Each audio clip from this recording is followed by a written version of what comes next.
होता काळ कसा महापुरुषावरती देशोदेशी वार्ता पसरता हलवून गेली ही धरती काळजातील हंस हरपला दर्याला आली धरती सूर्य बुडाला अंधार झाला म्हणून जनता ही सुरती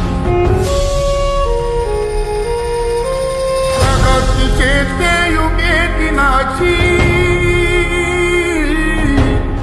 प्रगतीचे ते युगे दिनाची गुपित मागे सारली काळाने भीमरायांची प्राणज्योत ती चोरली